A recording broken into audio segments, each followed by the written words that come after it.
I watched through the baby monitor as my husband kissed another woman in our daughter's nursery. The irony wasn't lost on me. Derek had installed that monitor himself, insisting on the most expensive model with crystal clear night vision. Now it was recording evidence I'd never wanted to see. Before we jump back in, tell us where you're tuning in from, and if this story touches you, make sure you're subscribed, because tomorrow, I've saved something extra special for you. She won't suspect anything, Derek whispered, his hand trailing down the woman's back. Vanessa's too busy playing housewife to notice what's happening under her own roof. The woman, I recognized her now as Simone, his new business associate, laughed softly. And after the divorce? Won't she come after your assets? Derek's chuckle made my stomach turn. What assets? Everything's in my name. The house, the cars, the investment accounts she thinks we share. My lawyer's already confirmed. She'll get the legal minimum. Maybe enough for a studio apartment if she's lucky. Poor thing, Simone cooed, though her voice dripped with anything but sympathy. What will she do? I heard she hasn't worked in years. 6 years, Derek confirmed, adjusting his tie. Not since Emma was born. She gave up her little marketing job to stay home. No recent work history, no connections, no leverage. She'll be lucky to land a receptionist position somewhere. I sat in the darkness of my home office, my laptop screen casting a pale glow across my face. The baby monitor rested on my desk beside a glass of wine I hadn't touched. My hands were remarkably steady as I opened my secure banking portal. Not the joint checking account Derek thought was our only financial lifeline, but something else entirely. The screen loaded, displaying a number that would make Derek's carefully hidden accounts look like pocket change. $47.3 million, spread across 12 offshore accounts in 5 different countries. And that was just the liquid assets. The property holdings, the investment portfolios, the trusts, those added another $60 million to the total. She signed a prenup, Derek continued, his voice crackling through the monitor's speaker. I made sure of that before Emma was born. Convinced her it was just a formality, that it would protect us both. She barely read it. He was right about that last part. I hadn't read it carefully, because I'd already had 3 lawyers review it before I signed, making sure it contained exactly the clauses I needed. The prenup Derek thought was his insurance policy was actually mine. Every loophole I'd need was buried in the legal jargon, invisible to his overconfident eyes. When are you filing? Simone asked. Next month. I'm waiting until after the company acquisition goes through. Once I get that promotion to CFO, I'll have the salary to support the lifestyle I want. With you. I almost laughed. The acquisition he was referring to, Titanium Solutions merging with Westbridge Financial, was dead in the water. I should know. I'd killed it myself 3 days ago with a single phone call to Westbridge's actual CFO, who happened to owe me a favor from a deal I'd structured for him in 2019. Derek had no idea that promotion was never coming. My phone buzzed silently on the desk. A message from my attorney, Jonathan Reeves. Documents ready for your review. Tomorrow, 9 a.m.? I typed back. Perfect. Bring the forensic accountant's report too. The baby monitor crackled again. I should go, Derek said. She thinks I'm at the gym. Same time Thursday? Simone's voice held a note of anticipation. Can't. Thursday's Emma's dance recital. Have to play the devoted father. Saturday, then. Tell her you have a conference. Already did. I closed the laptop as I heard the front door open downstairs. My hands moved automatically, shutting down the secure banking portal and pulling up a recipe website. the domestic goddess researching dinner ideas.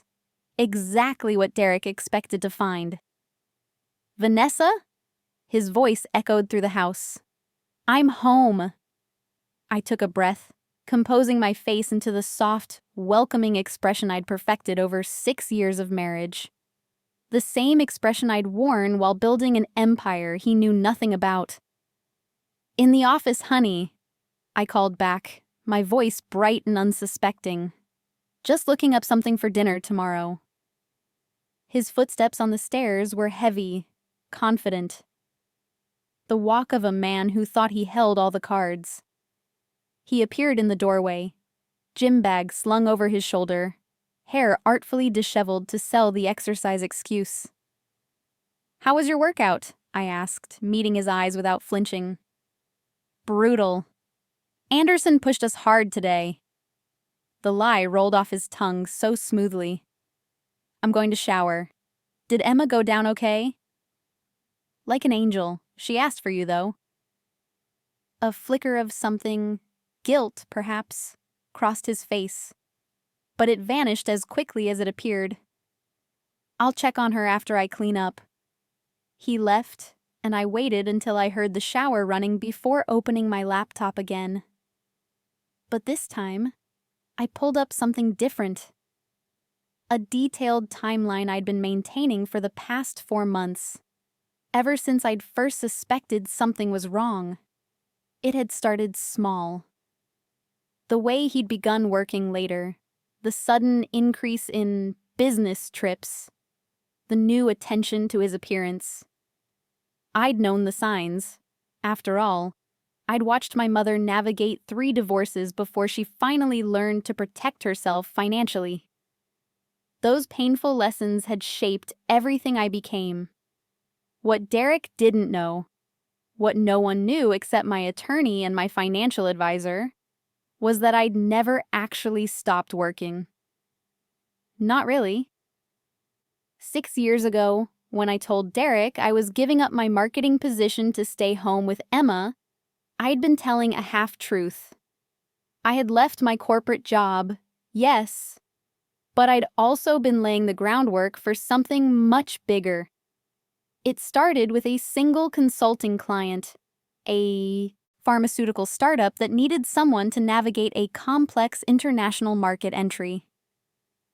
I'd taken the contract under an LLC I'd established before Emma was born, carefully structured to keep my involvement anonymous.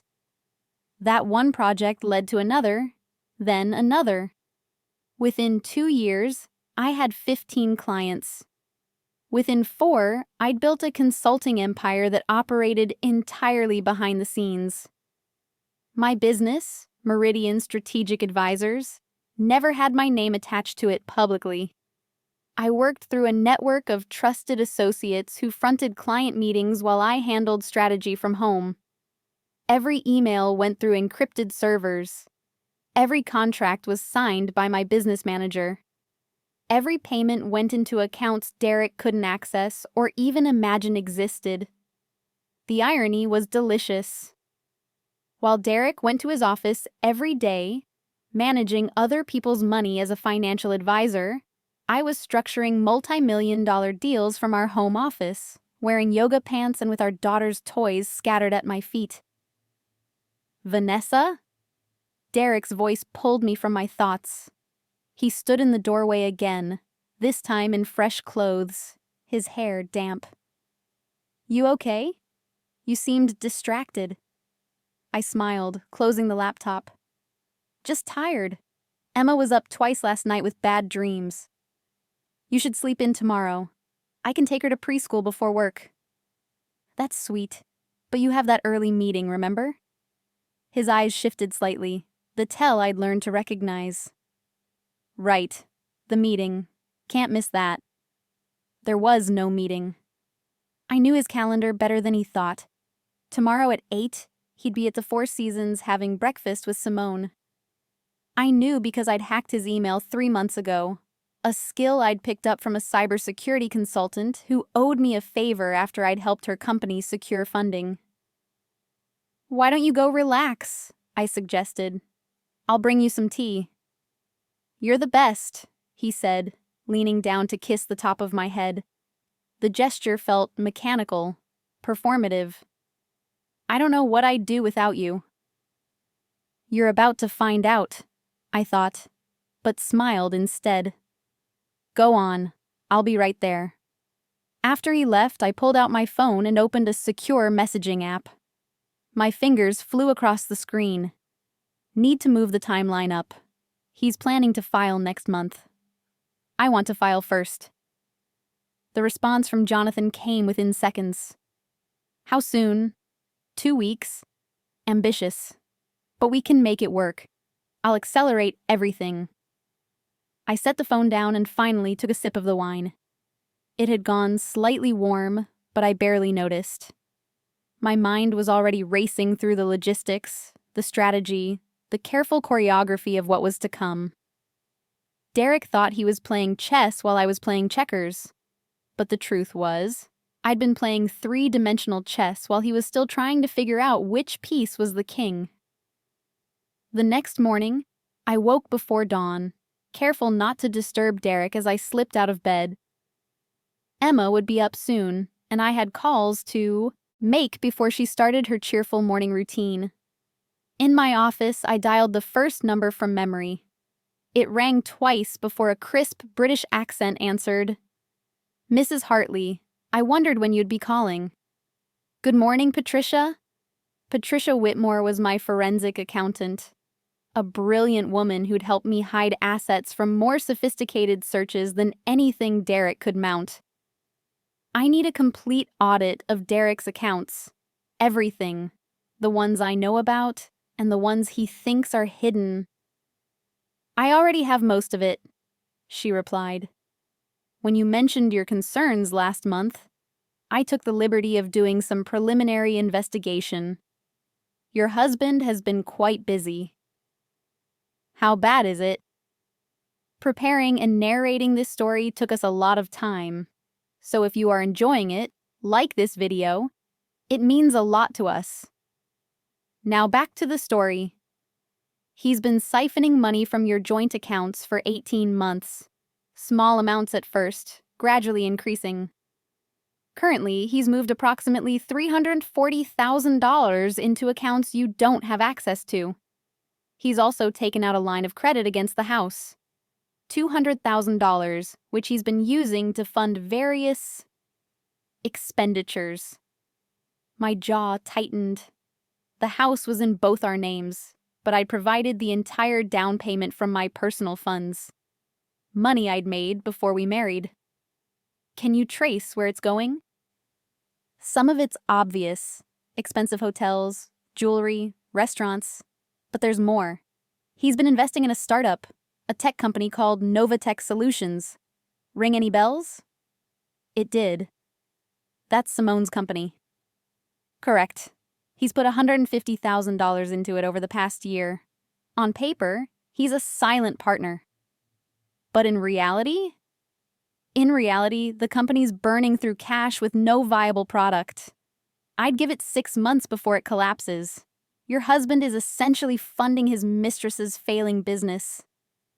I closed my eyes, calculating. Can we freeze his access to the joint accounts? Not yet. We need to wait until you file. Otherwise, it tips him off. But I've already established monitoring protocols. If he tries to move any large sums, we'll know immediately. Good. And the offshore accounts he doesn't know about? They're secure? Absolutely. I've added additional layers of protection this week. Even if he hired someone like me, they'd never find them. The ownership structure is too complex, too many shell companies and international trusts. You're completely protected. After I hung up with Patricia, I made 2 more calls. The first was to my real estate attorney, confirming that the 3 properties I'd purchased under my LLC were properly documented and titled. The second was to my investment advisor, verifying that my stock portfolio, currently valued at just over $20 million, was in accounts Derek had no legal access to. By the time Emma padded into my office in her princess pajamas, rubbing sleep from her eyes, I'd secured every asset that mattered. "Mommy, I'm hungry." I scooped her up, breathing in the sweet scent of her hair. "How about we make pancakes? With chocolate chips?" "With chocolate chips," I confirmed, carrying her toward the kitchen. Derek was already there, suited up for work, scrolling through his phone with a coffee in hand. He looked up as we entered, his face shifting into the warm smile he reserved for Emma. "There's my princess. Good morning, sweetheart." Emma wiggled out of my arms and ran to him. "Daddy, Mommy's making chocolate chip pancakes." "Lucky girl," he said, kissing her forehead. His eyes met mine over her head. "I might be late tonight. Henderson wants to go over some client portfolios." Another lie. Henderson was Derek's boss, and according to the office calendar I'd hacked, he was leaving at 3 today for his grandson's birthday party. "No problem," I said, pulling out the mixing bowl. "Emma and I will have a girls' night. Maybe we'll paint our nails." "Sounds perfect." He set Emma down and grabbed his briefcase. "I'll text you if I'm going to be later than 8. He wouldn't text.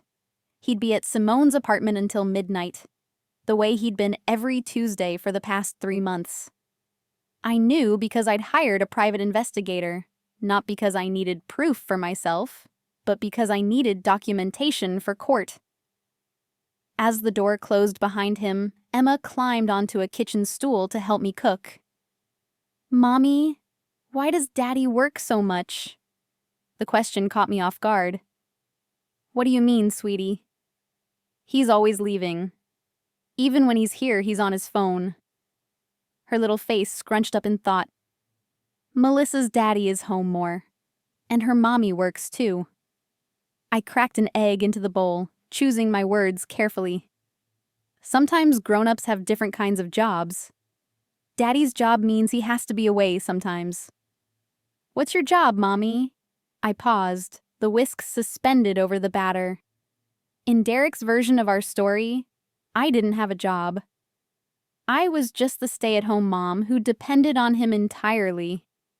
But Emma deserved better than that fiction. "My job is making sure our family is taken care of," I said, which was true enough, "and helping people solve problems." "Like a superhero?" I smiled, resuming my whisking. "Something like that." As the pancakes cooked, my phone buzzed with an email from Jonathan. The subject line read, "Preliminary filing documents. Confidential." I didn't open it in front of Emma, but I felt a surge of something like relief. The wheels were in motion now. There was no turning back. After breakfast, I dropped Emma at preschool, her little backpack bouncing as she skipped toward the building, and drove to Jonathan's office in the financial district. His suite occupied the top floor of a glass building that overlooked the harbor, the kind of expensive real estate that broadcasts success. "Vanessa," he greeted me, rising from behind an enormous mahogany desk. Jonathan was in his 50s, silver-haired and sharp-eyed, with a reputation for crushing opponents in divorce court. "Thank you for coming in. Coffee?" "Please." He poured from a French press while I settled into the leather chair across from him. The coffee was excellent, rich and smooth. Unlike the grocery store brand Derek insisted was just as good as the premium beans I used to buy before I learned to hide my preferences. "Let's get right to it," Jonathan said, opening a thick folder. "I've reviewed the prenup you signed 6 years ago.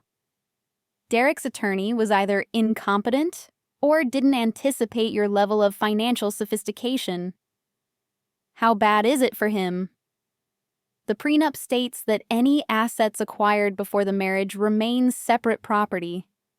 It also states that income earned during the marriage is considered joint property, unless it can be proven to be kept in separate accounts with explicit documentation. And my consulting business started before Emma was born, before the prenup. Exactly. And you've meticulously documented every dollar earned through Meridian Strategic Advisors as going into separate accounts. Derek has no claim to any of it. I felt a weight lift from my chest. So, the house? Trickier. It's in both names, but you provided the down payment, $400,000 from your pre-marriage accounts. That gives you a significant equity stake. Combined with the line of credit he took out without your knowledge, which violates the marital agreement to make joint financial decisions, I believe we can make a strong case for you to receive the house entirely. And custody of Emma? Jonathan's expression grew serious. That's where we need to be strategic. Washington is a no-fault divorce state, which means his affair doesn't directly impact custody. However, the evidence you've gathered, the financial deception, the way he's been diverting marital assets, paints a picture of someone who prioritizes himself over his family. He pulled out a series of photographs from another folder. My private investigator's work. Derek and Simone at romantic dinners, entering hotels together, kissing in parking garages. Timestamps on each one. We also have this, Jonathan continued, producing a printed transcript. You mentioned you recorded their conversation in the nursery. Is that legal? In Washington, you're allowed to record conversations in your own home, especially where you have a reasonable expectation of privacy for your child. The fact that he brought his affair partner into your daughter's room actually strengthens your case. It shows poor judgment regarding Emma's well-being. I scanned the transcript, seeing Derek's words laid out in black and white. The casual cruelty of his plan, the confidence that I'd be left with nothing. Seeing it typed out made it somehow more real, more painful. There's something else, Jonathan said quietly. The money he's invested in Simone's company, Novatech Solutions. Patricia's forensic analysis suggests it's not just a bad investment. There may be fraud involved. My head snapped up. What kind of fraud? The company's filing documents don't match their actual operations. They've claimed certain patents and intellectual property that don't appear to exist. They've also received investment based on projected contracts that never materialized. Patricia thinks Simone might be running an elaborate scam. And your husband has implicated himself by investing marital assets into it. Could he face criminal charges? Possibly. But that's not our primary concern right now. Our concern is protecting you and Emma. If Derek's involved in fraud, even unknowingly, we need to ensure you're completely separated from any liability. Jonathan walked me through the filing strategy for the next hour. We would file on a Friday afternoon, giving us the weekend to implement protective measures before Derek could respond. We'd request immediate temporary orders, exclusive use of the marital home, temporary custody of Emma, and freezing of all joint accounts. He's going to be blindsided, Jonathan said. Men like Derek, they don't see it coming. He's so convinced of his own cleverness that he won't realize you've outmaneuvered him until it's too late. Good, I said, and meant it. As I drove home from Jonathan's office, my phone rang through the car's speakers. An unlisted number. I almost didn't answer, but something made me hit the button. Mrs. Hartley? A woman's voice, young and uncertain. Yes? My name is Rebecca Lynn. I'm an accountant at Henderson Financial, where your husband works. I pulled into a shopping center parking lot, my heart rate picking up. What can I do for you, Rebecca? I don't know if I should be calling. This could cost me my job, but I've been watching what's happening, and I can't stay quiet anymore. What's happening? Your husband has been misappropriating client funds. Not large amounts. He's too smart for that. but consistent withdrawals from accounts where the clients are elderly or not closely monitoring their portfolios. He's been moving money through shell accounts and then into his personal investments. I felt cold. How long has this been going on?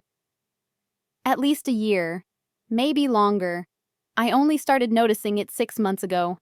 I tried to bring it up with my supervisor, but he told me to mind my own business. Said Derek was a top performer, and I was probably mistaken. Why are you telling me this? A long pause. Because my grandmother is one of his clients. She's 87, and she trusts him completely.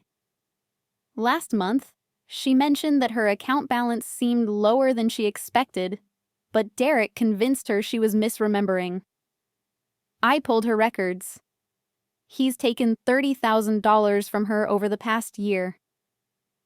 My hands tightened on the steering wheel. Do you have documentation? Copies of everything. I know I could get in trouble, but this is wrong. These are people's retirement savings, their life's work. And I think he's going to get caught soon. The firm is getting audited next quarter. When they find out, everyone's going to be implicated, including people who had nothing to do with it. Rebecca, can you send me those documents? Encrypted, to a secure email? Yes, but Mrs. Hartley, I need you to promise me something. When this comes out, and it will, please don't let your husband take down the whole firm. There are good people there. People with families who had no idea what he was doing. I promise. Send me everything you have. After we hung up, I sat in the parking lot for a long moment, processing. Derek wasn't just cheating on me and planning to leave me destitute. He was stealing from elderly clients, one of whom was the grandmother of the woman who'd just called me. The man I'd married, or thought I'd married, didn't exist. Maybe he never had. My phone buzzed again. A message from my mother. Lunch this week? Want to see Emma? I smiled despite everything. My mother, the woman who'd taught me through 3 painful divorces that financial independence wasn't optional. It was survival. I typed back, Thursday? I have news. Her response was immediate. Is it finally happening? My mother had been the only person besides my attorneys who knew about my suspicions regarding Derek. She'd been the one to recommend Patricia, her own forensic accountant from her last divorce. She'd also been the one to tell me to start documenting everything the moment I felt something was off. Soon, I replied. Very soon. That evening, Derek came home at 9:47 p.m., exactly when he'd been arriving every Tuesday for months. His hair was shower fresh, his shirt crisp, obviously changed after leaving Simone's apartment. Sorry I'm so late, he said, finding me in the living room with a book. Henderson and I ended up going over a lot more than expected. No worries, I said, not looking up from my page. Emma's been asleep since 8. She made you a picture at school. It's on the fridge. Something flickered in his expression. Guilt, maybe, or the faint recognition that he was missing these small moments of his daughter's life for his affair. But he just nodded. I'll look at it in the morning. I'm beat. Derek? I called as he headed for the stairs. He turned. Yeah? Do you remember when we first started dating? You told me you'd always be honest with me. That honesty was the foundation of everything. His face went carefully neutral. Of course I remember. Good, I said, returning to my book. I just wanted to make sure you remembered saying that. He stood there for another moment, uncertain, then continued up the stairs. After I heard the bedroom door close, I opened my laptop and found the encrypted email from Rebecca. The documentation was extensive. Spreadsheets showing the pattern of withdrawals, account statements with unexplained transfers, even some internal messages where Derek had instructed her supervisor to fix discrepancies without properly documenting them. I forwarded everything to Jonathan with a note. This changes things. He's not just divorcing me. He might be going to prison. Jonathan's response came 30 minutes later. This is bigger than we thought. I'm bringing in a criminal attorney to consult. We need to be very careful about how we proceed. If the authorities get involved before we file, your divorce could be delayed for years. So what do? We move faster. Can you be ready to file by Friday? I looked at the calendar. Today was Tuesday. That gave me 3 days. Yes, I typed. Let's do it. The next 72 hours were a blur of preparation. I met with Jonathan twice more, signed documents, prepared financial statements. I had difficult conversations with my mother about what would come next, about how Emma would handle everything. I went through the house room by room, cataloging what was mine, what was Derek's, what we'd bought together. I also hired a second private investigator to document Derek's movements around the clock. I needed to know exactly where he was when I filed. Needed to ensure he wouldn't be able to hide assets or destroy evidence before the temporary orders were in place. Through it all, I maintained perfect normalcy at home. I cooked Derek's favorite meals. I smiled and laughed at his stories from work. Lies, all lies. I asked him about his day and pretended to believe his explanations for why he'd be gone this weekend. A conference that didn't exist. On Thursday morning, I had lunch with my mother at a quiet bistro downtown. She looked at me across the table, her eyes sharp and knowing. "You're really doing this," she said. It wasn't a question. "Friday afternoon, 3 p.m. How do you feel?" I considered the question carefully. Relieved, mostly. Sad for Emma. Angry at myself for not seeing it sooner. "Don't do that," my mother said firmly. "Don't blame yourself for trusting someone you loved. That's on him, not you. You tried to warn me.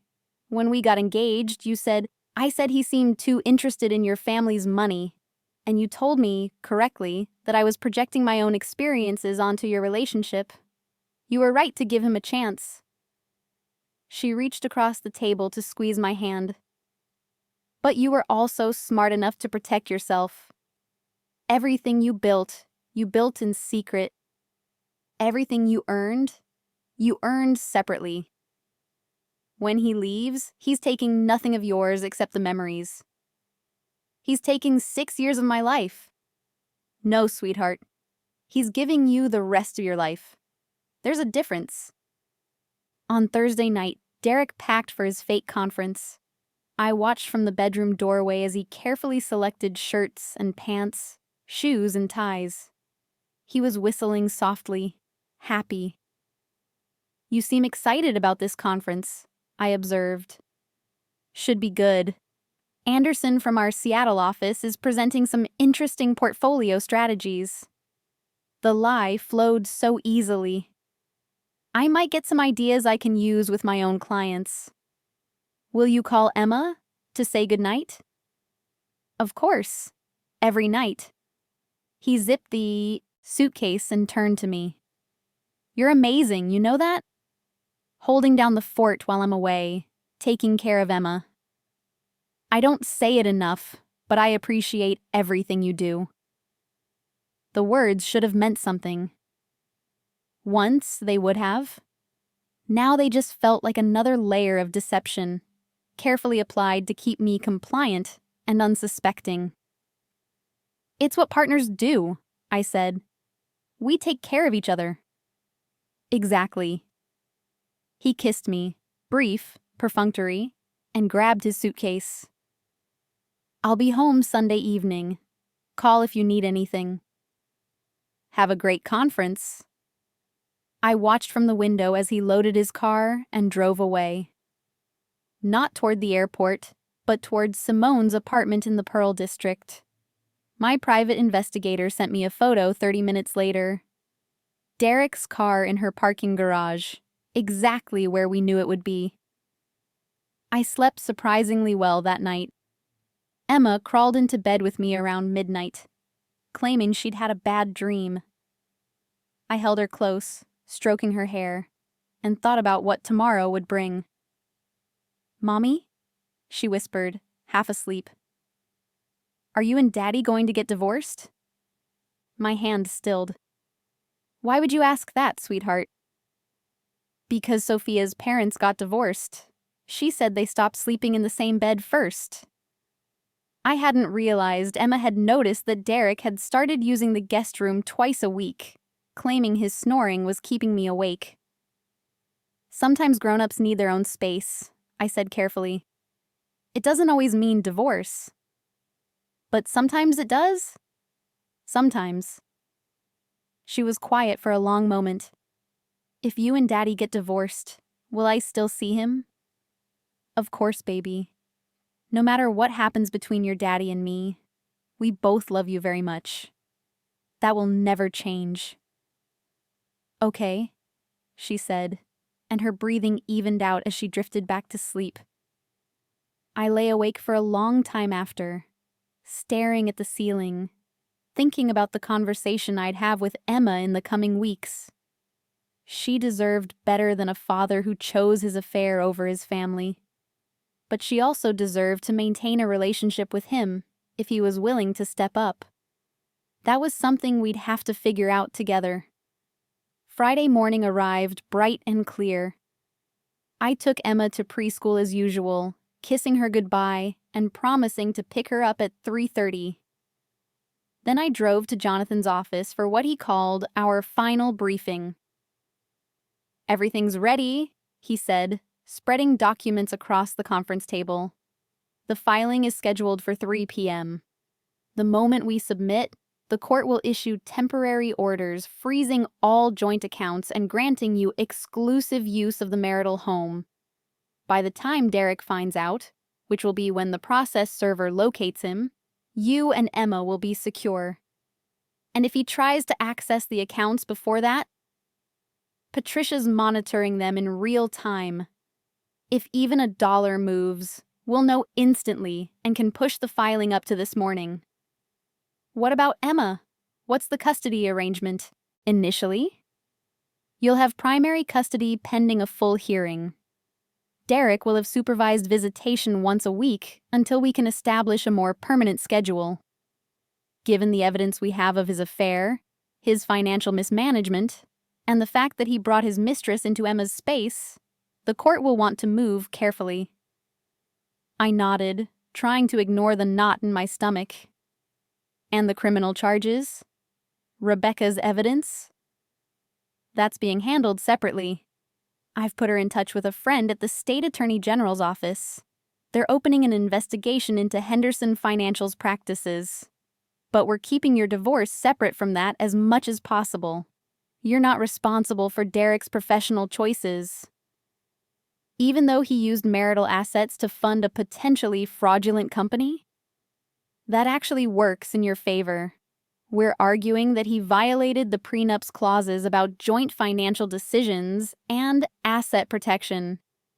Every dollar he put into Novatech is a dollar he owes back to the marital estate." At 2:45 p.m., I sat in Jonathan's office watching the clock. Emma was still at preschool. My mother was on standby to pick her up if needed. The process server was waiting near Simone's apartment building, ready to deliver the papers as soon as the filing went through. At 2:57, Jonathan's paralegal came in with a tablet. "Everything's queued up. Just waiting for your final approval." I looked at the screen showing the petition for dissolution of marriage. My name, Derek's name, Emma's name. 6 years of marriage reduced to legal language and numbered paragraphs. "Do it," I said. She tapped the screen.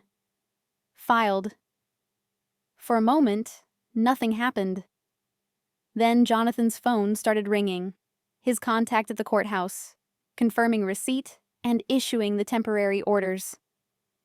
My own phone buzzed with a message from Patricia. All joint accounts frozen effective immediately.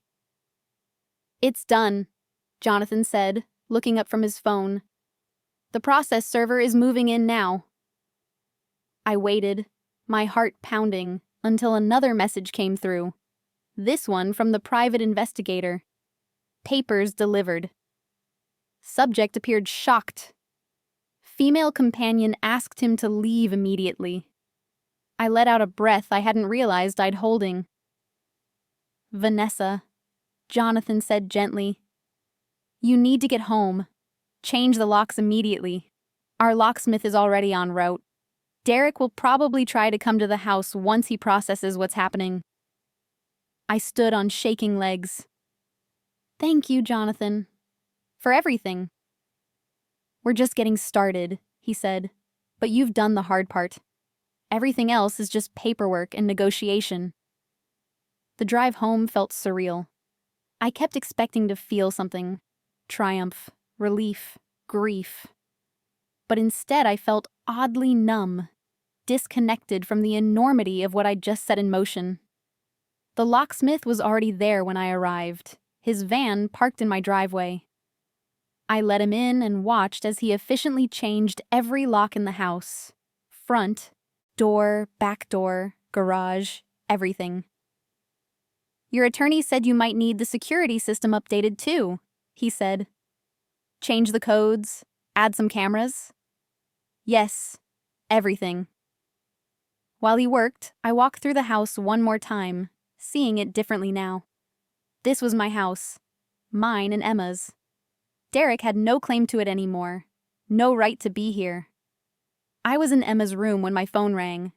Derek's number. I let it go to voicemail. Immediately, he called again. And again. After the 5th call, I answered. "Hello? What the hell did you do?" His voice was shaking with rage. "I just got served with divorce papers, in front of Simone. What is this, Vanessa?" "It's exactly what it says it is, Derek. I'm divorcing you." "You can't do this. You don't have the money to—" "Actually, I do. And significantly more than you realize." Silence. Then, "What are you talking about?" "I'm talking about the 12 offshore accounts you don't know about. The consulting business I've been running for the past 6 years. The $47 million in liquid assets that you have absolutely no claim to." More silence. I could almost hear his mind working, trying to process the information. That's not possible. You haven't worked since Emma was born." "I haven't worked at Henderson Financial. That doesn't mean I haven't worked." "You're lying. Ask your attorney. All the documentation is attached to the filing. You're welcome to verify it." "Vanessa, wait. Let's talk about this. We don't have to do it this way. We can work things out." "Like how you worked things out with Simone, in our daughter's nursery?" His breath caught. How long have you known?" "Long enough. Long enough to document everything. Long enough to protect myself and Emma. Long enough to discover exactly who I married." "Vanessa, please. I made a mistake. I can fix this. We can go to counseling. We can—" "Derek, stop. It's over. The papers are filed. The accounts are frozen. The house locks are changed. You can pick up your personal belongings next week by appointment. Your attorney will receive a list of times you can access the property with supervision." "With supervision? This is my house." "Actually, it's my house. I provided the down payment, remember?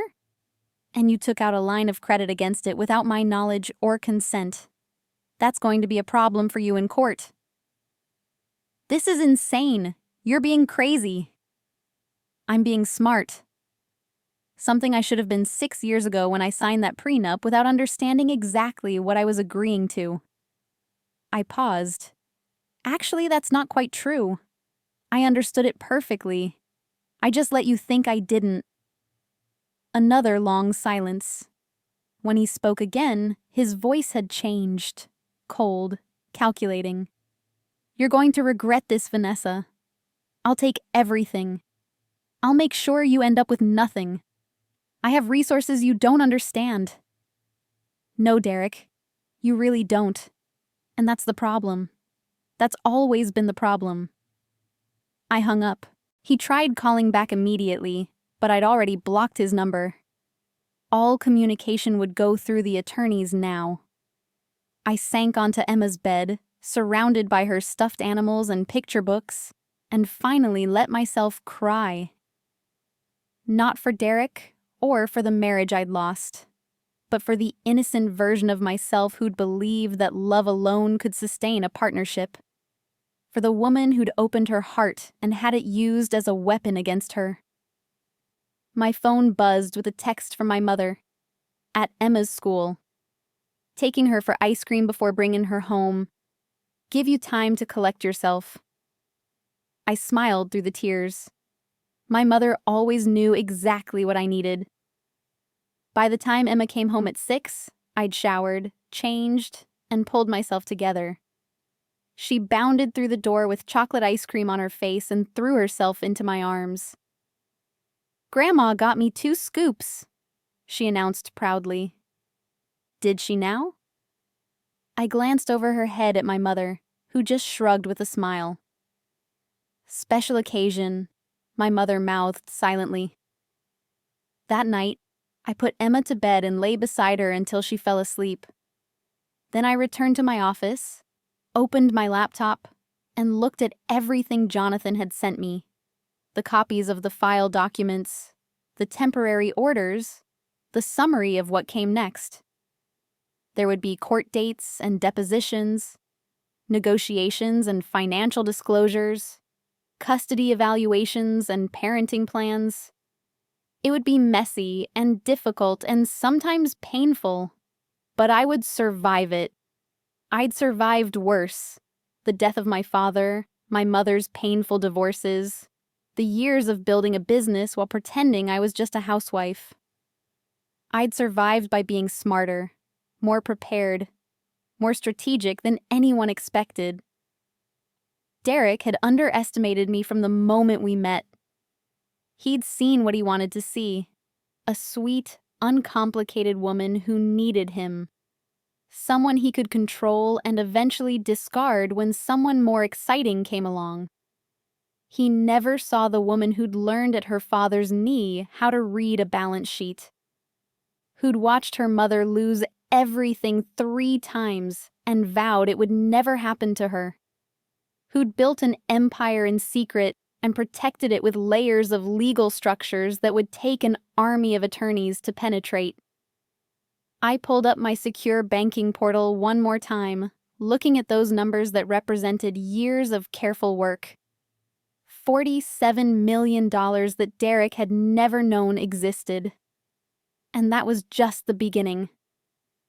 My phone buzzed with an email from Patricia. Derek's attorney requested an emergency hearing to contest the temporary orders. It's scheduled for Monday. They're claiming you've hidden assets and misrepresented your financial situation. I smiled. Let them try. They had no idea what they were up against. Monday morning arrived with unseasonable rain, the kind that turns Seattle's streets into mirrors reflecting gray skies. I dressed carefully for court, a navy suit that projected competence without arrogance, pearls my grandmother had left me, low heels that said I had nothing to prove. Emma had spent the weekend asking questions I'd answered as honestly as a 5-year-old could handle. Yes, Daddy and I were getting divorced. No, it wasn't her fault. Yes, she'd still see him. No, nothing would change how much we both loved her. My mother had stayed over both nights, a quiet presence that steadied me when the reality of it all threatened to overwhelm. Now she was taking Emma to school while I prepared to face Derek in court for the first time since filing. Jonathan met me outside the courthouse, his expression grave. Derek's attorney is Gerald Morrison. He's got a reputation for aggressive tactics and scorched earth litigation. He's going to try to paint you as manipulative and deceptive. I was deceptive, I said calmly. I hid assets. I maintained a secret business. Those are facts. Yes, but they're legal facts. Everything you did was within your rights under the prenup. Morrison's going to try to make the judge see you as someone who trapped Derek in a marriage under false pretenses, while ignoring that Derek was the one actually committing fraud and adultery. Exactly. Stay calm, answer only what's asked, and let me handle Morrison. The courtroom was smaller than I'd expected, wood-paneled and formal. Derek was already there with his attorney, and seeing him sent a jolt through my system. He looked terrible, unshaven, his suit wrinkled, dark circles under his eyes. When our eyes met, his expression hardened into something I'd never seen before. Pure hatred. Simone sat in the gallery behind him, her hand on his shoulder in a gesture of support that made my stomach turn. She was younger than I'd realized from the surveillance photos, maybe 28, with perfectly styled hair and designer clothes that screamed money she didn't actually have. All rise, the bailiff announced. The Honorable Judge Patricia Kellerman presiding. Judge Kellerman was a woman in her 60s with steel gray hair and sharp eyes that missed nothing. She reviewed the paperwork in front of her for what felt like an eternity before looking up. This is an emergency hearing on Mr. Hartley's motion to vacate the temporary orders issued Friday. Mr. Morrison, you may proceed. Gerald Morrison stood, and I immediately understood his reputation. He had the kind of presence that commanded attention, tall, silver-haired, with a voice that carried authority.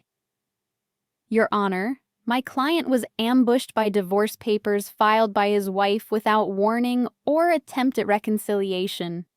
But more egregiously, Mrs. Hartley has perpetrated a massive fraud on this court and on Mr. Hartley by concealing approximately $47 million in assets while claiming to be a stay-at-home mother with no income. Judge Kellerman's eyebrow rose slightly. That's a serious allegation, Mr. Morrison. Indeed, Your Honor. Mrs. Hartley has been operating a secret consulting business for 6 years, while living off my client's income and claiming financial dependence. She has offshore accounts, multiple properties held through shell companies, and an investment portfolio worth tens of millions, all while her husband believed they were living on his salary alone. Mr. Reeves? Judge Kellerman turned to Jonathan. Your response? Jonathan stood with measured calm. Your Honor, there's no fraud here. Mrs. Hartley established her business before the marriage, as the prenuptial agreement explicitly allows. Every asset she's accumulated has been properly documented in separate accounts, also as the prenup requires.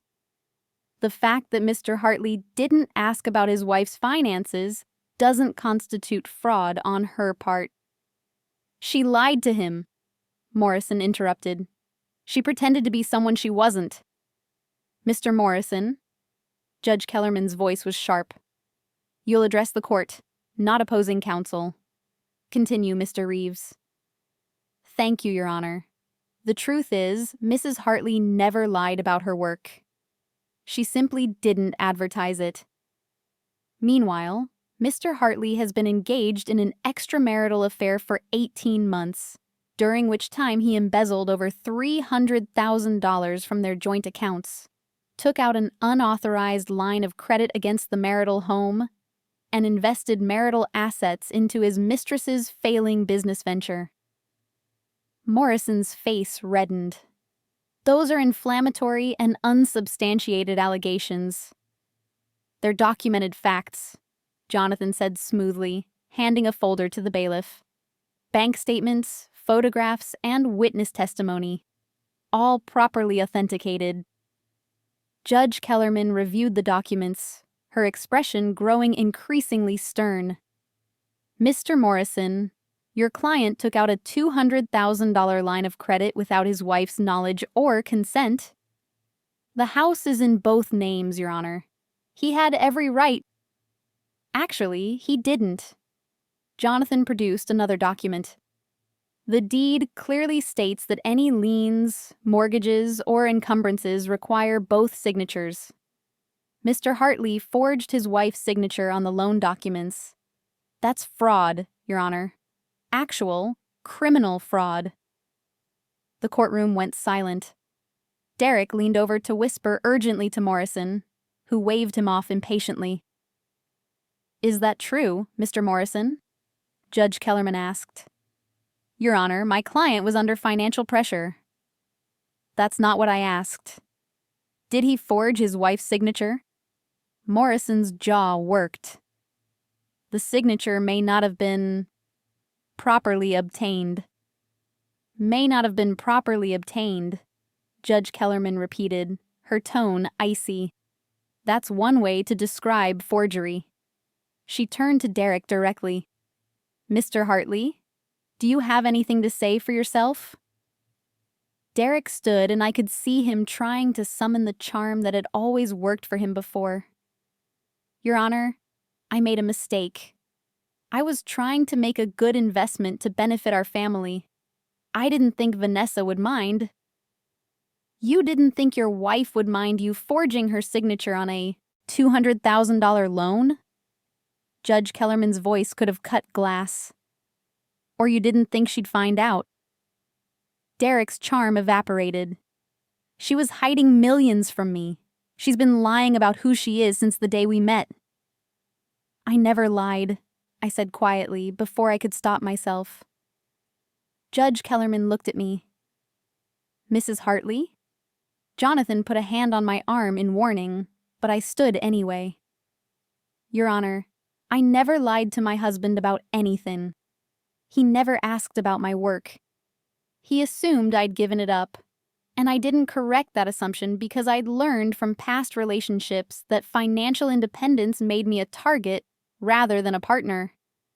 So you intentionally misled him, Morrison said triumphantly. I protected myself, I corrected. And given what he's done with our joint assets, money I contributed to equally, I was right to do so. Judge Kellerman studied me for a long moment. Mrs. Hartley, did you contribute financially to the household expenses during your marriage? Yes, Your Honor. Approximately 40% of all expenses came from accounts I controlled. I paid for Emma's preschool, our health insurance, most of our groceries, and utilities. I also provided the entire down payment for our home, $400,000 from my premarital assets. And Mr. Hartley was aware of these contributions? He knew I was paying for things. He never asked where the money came from. Because you told him it was from your family, Derek burst out. You said your mother helped us. I never said that, I replied evenly. You assumed it, and I let you assume it. There's a difference. Judge Kellerman held up a hand. Let me see if I understand the situation. Mrs. Hartley maintained separate finances as allowed by the prenuptial agreement. She contributed significantly to household expenses from those separate accounts. She never explicitly lied about the source of her income, though she didn't volunteer information about her business either. Meanwhile, Mr. Hartley embezzled from joint accounts, forged his wife's signature on loan documents, invested marital assets in his mistress's company, and conducted an affair for 18 months. Is that accurate? Your Honor, Morrison tried again. My client's personal failings don't negate the fact that Mrs. Hartley has been fundamentally dishonest. Mr. Morrison, I've practiced family law for 23 years. I've seen every variation of marital deception imaginable. But I've rarely seen a case where one party is trying to claim victimhood while simultaneously having committed forgery, adultery, and financial fraud. She looked at Derek with visible distaste. The temporary orders stand. Mrs. Hartley retains exclusive use of the marital home and primary custody of the minor child. All joint accounts remain frozen pending a full accounting of Mr. Hartley's withdrawals. Your Honor, my client will have no place to live, Morrison protested. I'm sure his mistress can accommodate him. This hearing is adjourned. The gavel came down with a sharp crack that seemed to seal Derek's fate. As we filed out of the courtroom, Derek caught my arm in the hallway. This isn't over, Vanessa. You think you've won, but you haven't. I'll drag this out for years. I'll make sure you spend every dollar fighting me. I pulled my arm free. Derek, you're facing criminal charges for forging my signature. The state attorney general is investigating your theft from elderly clients. Novatech is collapsing and taking your investment with it. You're not in a position to threaten anyone. You're a vindictive bitch, he hissed. No, I said calmly. I'm just someone who prepared for the worst and hoped for the best. You're the one who chose the worst. Simone appeared beside him, her expression less confident than it had been in the courtroom. Come on, baby, let's go. I watched them walk away. Derek's shoulders slumped in defeat, and felt nothing but relief. That went better than expected, Jonathan said, joining me. Kellerman clearly saw through Morrison's theatrics. What happens now? Now we negotiate. Derek's attorney will push for a settlement. They can't risk going to trial with this evidence. We'll work out custody arrangements, property division, and child support. Given his income and the fact that you have primary custody, he'll owe you support for Emma even though you don't need it financially. I don't want his money. It's not about want. It's about Emma's rights. That money goes into a trust for her future. Over the following weeks, the full scope of Derek's actions came to light. The state attorney general's investigation revealed he'd stolen over $400,000 from 9 different clients, mostly elderly individuals who trusted him with their retirement savings. Rebecca Lynn's testimony, combined with the documentation she'd provided, made the case airtight. Derek was arrested on a Tuesday morning, charged with wire fraud, identity theft, and elder financial abuse. The news made the local papers. Local financial advisor charged in scheme to defraud elderly clients. Henderson Financial immediately terminated him and began the process of making their clients whole, though the damage to their reputation was severe. Several employees, including Rebecca's supervisor who'd ignored her warnings, were also fired.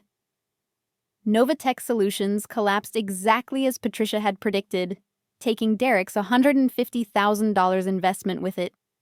Simone disappeared overnight, leaving behind debts and angry investors. The authorities were still looking for her when Derek's criminal trial began. I didn't attend the trial. Jonathan handled all the divorce negotiations, while Derek's criminal attorney tried desperately to work out a plea deal. In the end, Derek pleaded guilty to 4 counts of wire fraud in exchange for a reduced sentence: 5 years in federal prison, restitution to his victims, and permanent revocation of his financial licenses. The divorce was finalized 3 months after I'd filed. Derek signed the papers from jail, agreeing to everything. I got the house, full legal and physical custody of Emma, and all marital assets after repaying his debts.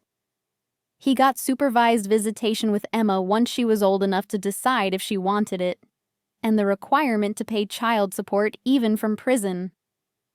Emma took it better than I'd feared. Children are resilient, and with my mother's help and a wonderful child therapist, she adjusted to our new normal. She asked about Derek sometimes, and I answered honestly but gently. He'd made bad choices. He was facing consequences. But he still loved her, even if he'd shown that love poorly.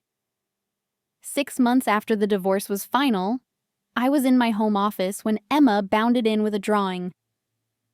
"Look, Mommy, I made our family."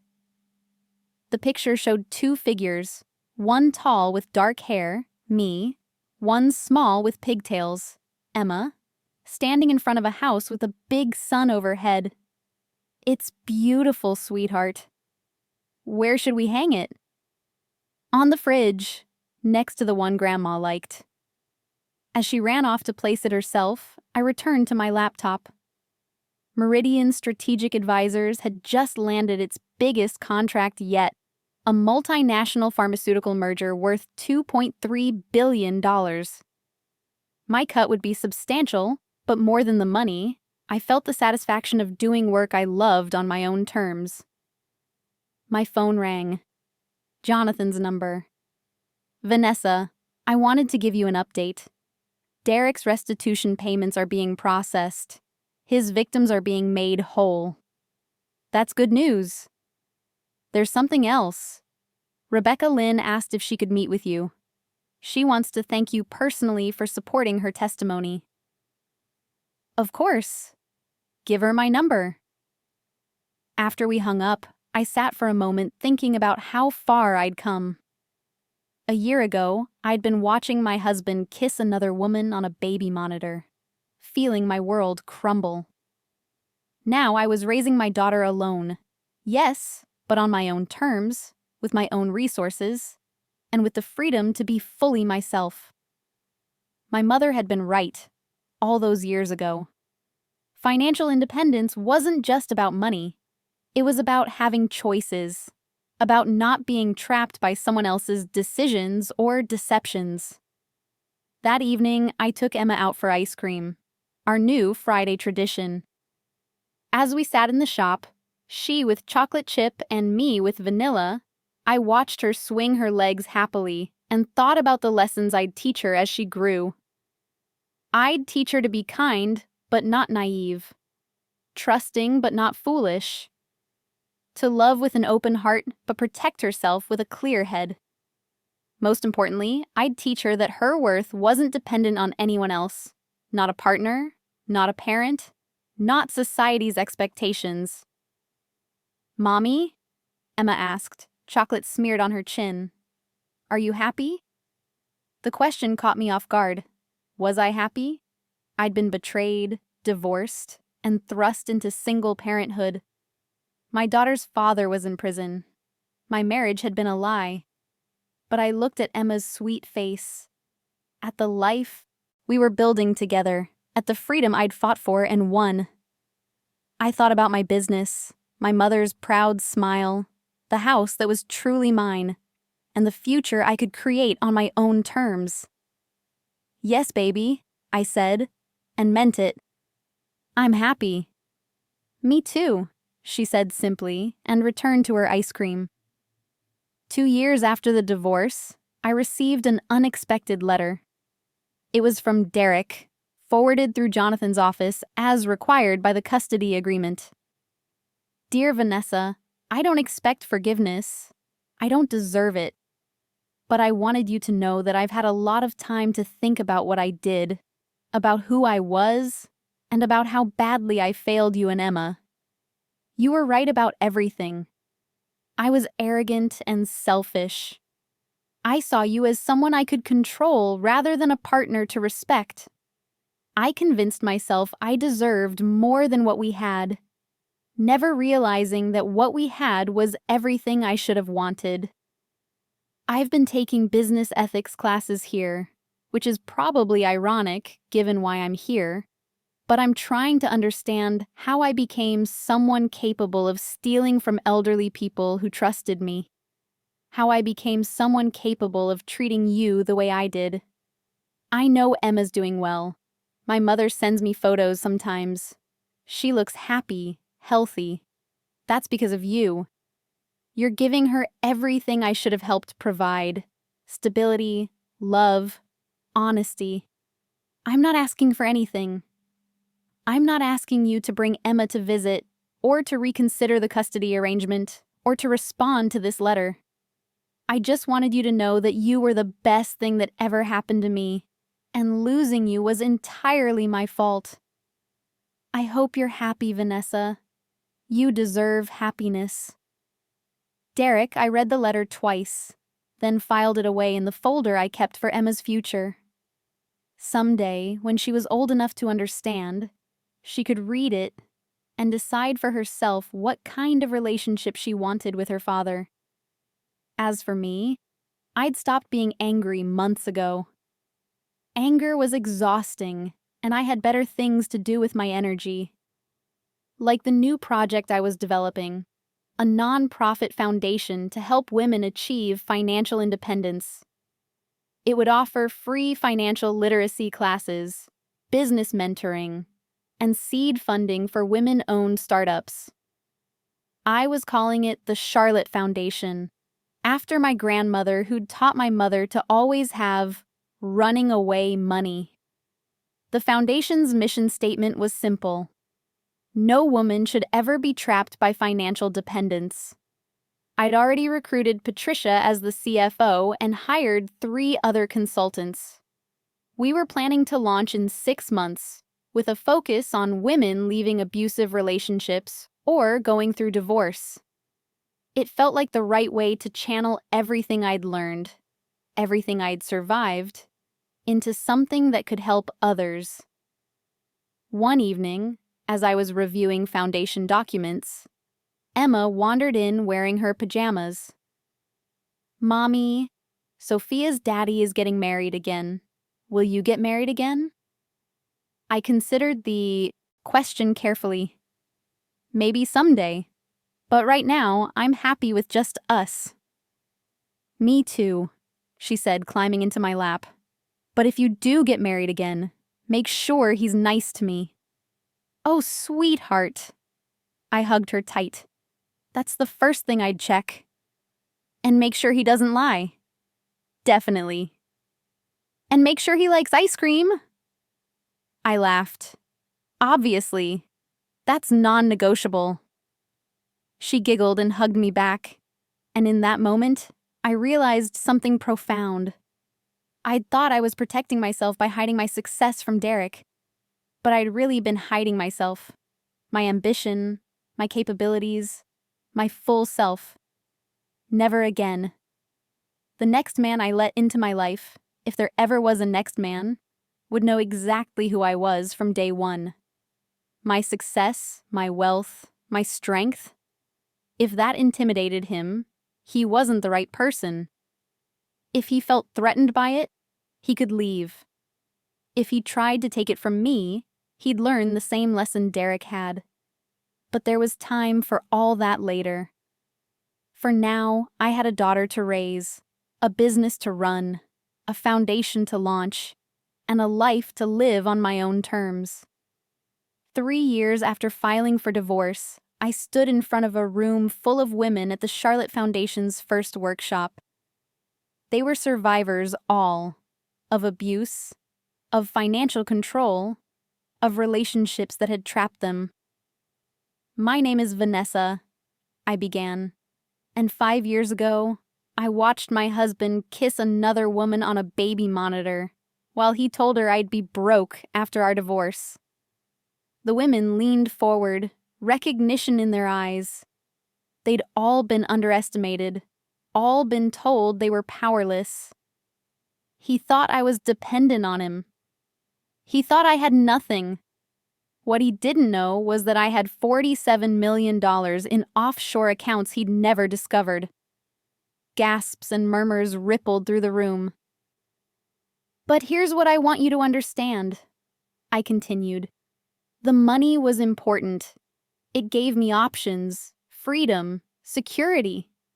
But what really saved me wasn't the money. It was the decision I'd made years earlier to never let anyone else control my financial future. That decision led to the savings, the investments, the business. But it started with a choice. I looked at each face, seeing myself reflected back in their determined expressions. You're here because you're making that choice now. Some of you are leaving marriages. Some are leaving abusive partners. Some are just tired of depending on someone else. Whatever brought you here, you've already taken the hardest step, deciding you deserve better. What if we don't have millions? A woman in the back asked. What if we're starting from nothing? Then you start from nothing, I said simply. That's where my mother started, 3 times. She taught me that independence isn't about the amount. It's about the principle. You save what you can, even if it's $5 a week. You learn what you can, even if it's from free online courses. You build what you can, even if it's slowly. The point is, you build something that's yours, that no one can take from you. For the next 2 hours, I taught them what I knew. How to open bank accounts their partners couldn't access. How to establish credit in their own names. How to document assets and protect themselves legally. Patricia taught them to read financial statements and spot financial abuse. A lawyer from our network taught them about prenups and postnups and community property.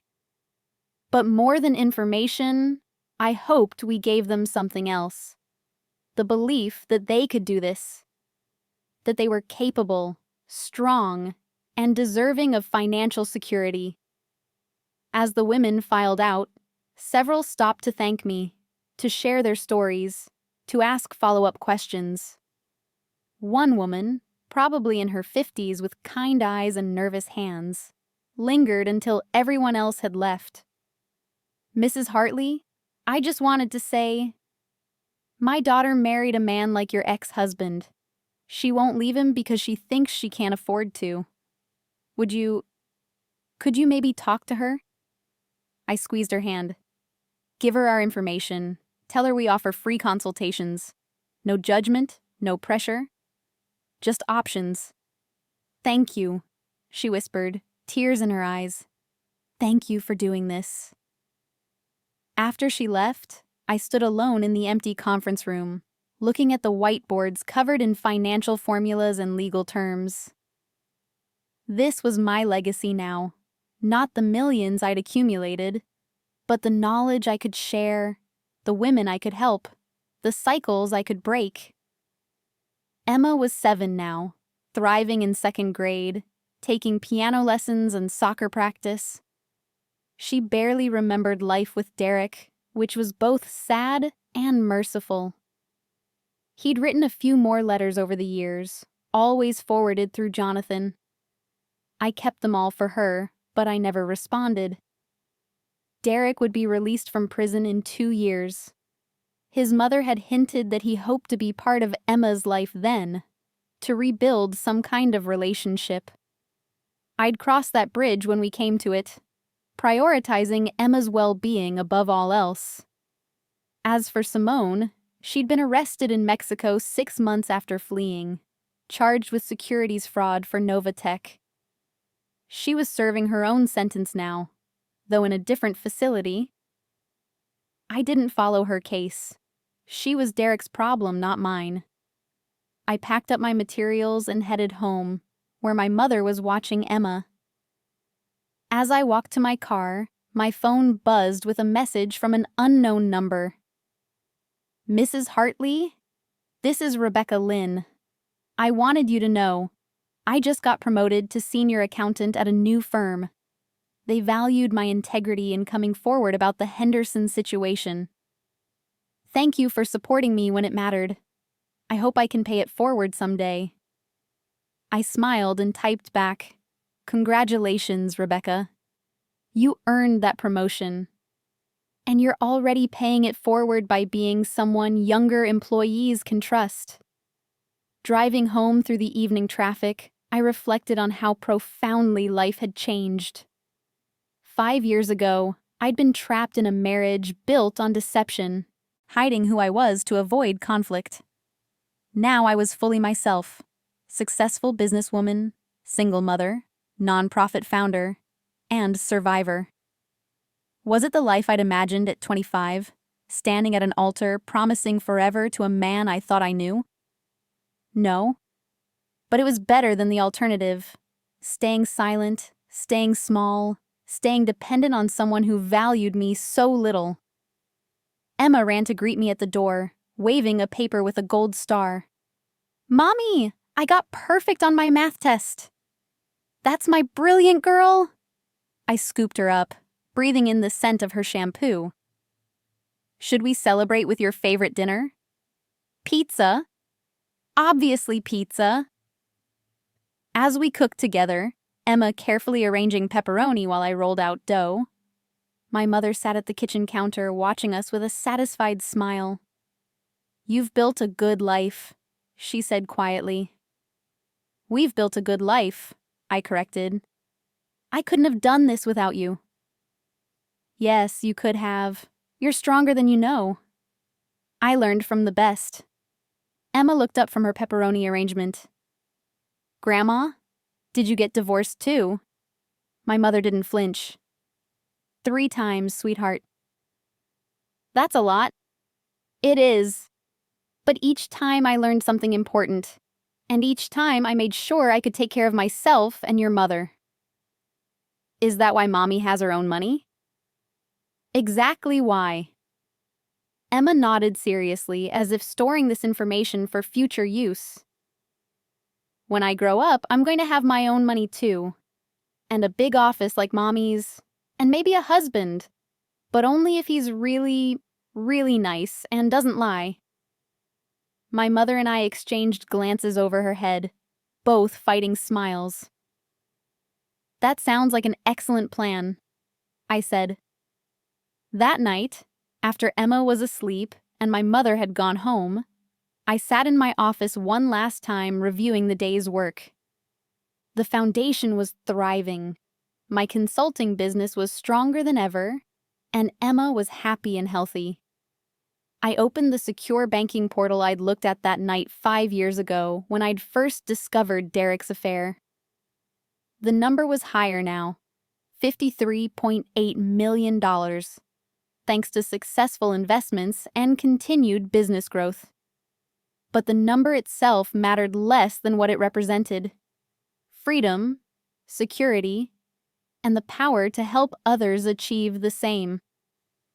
I thought about the woman Derek had been talking to on that baby monitor, the one he'd told I'd be broke after the divorce. In a way, I owed him thanks. His betrayal had forced me to stop hiding, to step fully into my power, to use what I'd built for something meaningful. Without his deception, I might have continued playing small, pretending to be less than I was. Without his cruelty, I might never have found the courage to help other women avoid my mistakes. So yes, in a strange way, I was grateful.